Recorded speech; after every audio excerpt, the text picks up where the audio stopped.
It's time for a review of the new album Every Loser, the latest record from the godfather of punk, Iggy Pop. I'm going in completely blind to this, as the only song I know of his is The Passenger. No, wait, don't click away, I want to learn. Mr. Pop has an incredible reputation in the music world and punk scene, and I cannot wait to really sample what he has to offer. So with that being said, my name is Wild from Wild Wild Southwest Child. Let's get on with the review!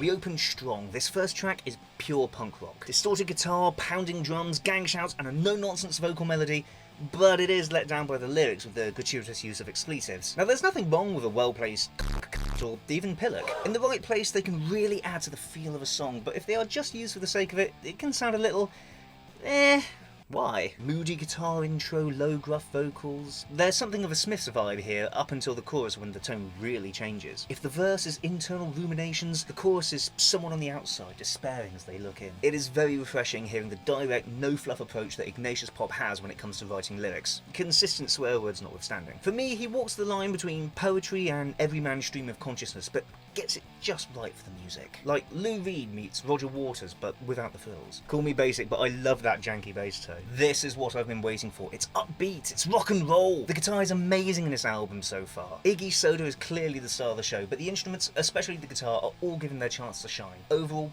very satisfying. Whilst high-octane belting vocals excite me beyond belief, there is something to be said about a low, manly, Johnny Cash Hurt-esque rumble that stirs my loins. Now, if you've seen my Disturbed review, you'll know that I'm not a fan of ballads, especially in what's supposed to be a rock or hard rock context. But Big Ig has somehow maintained his raw sound and combined it with a melancholic soulfulness that makes a lovely reprieve from the angsty pieces we've already had so far. That being said, I'm not too sure about the choir vocals and string synths. Might have been a step too far, as it sounds a little bit cheesy. Everything ends a bit abruptly too. If you're gonna do a ballad, I say at least go all out and own what you're doing. This track is described as an interlude, not an actual song, but I enjoy the sleazy blues piano backing. Not sure what the point of it is though. When you write a song with a title like Neo-Punk, this sets up some very high expectations. Some could argue that the looming pop-punk revival could be called Neo-Punk, but we'll have to wait and see on that one. On to the actual song. Wow, this is a killer opening riff. It is pure, raw, balls-to-the-wall punk. From a technical point of view, the guitar in the verse is a bit lackluster, but it makes up for it in the chorus where it turns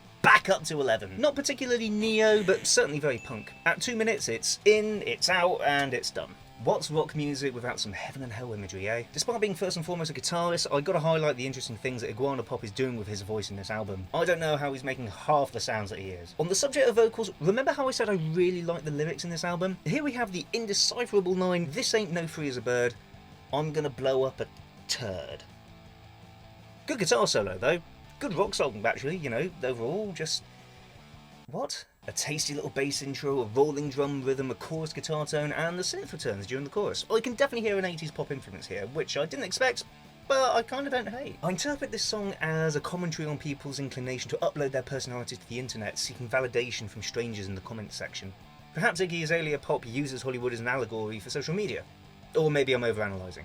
Easily the latter. Another interlude, very prog I'm sure. This one is a bit more low-key threatening than the last one. It's actually very foreboding. We're on the last track. Oh man, it's extremely downbeat. Wait, no. At about 40 seconds it gets a lot more energetic, but the negative mindset is still very much there. I don't think this was a song about Stig of the Pop's least favourite pub in Weston-super-Mare. At 5 minutes and 42 seconds, this is the longest song on the album by more than a full minute. Most of it is just the same line over and over again though. I feel like this could have been a really bombastic, all guns blazing outro to the record, but hearing the line "fuck the Regency" for the 24th time, yes, I counted, really diminishes any impact the line ever had. This was certainly a missed opportunity in the last 5 minutes of the album, but overall it was still a great experience. Please comment below where I can find the very best of Iggy Pop, because whilst this album hasn't turned me into a fan by any means, it has ignited something in me that really makes me want to hear more. I give this album 7 passengers out of 10.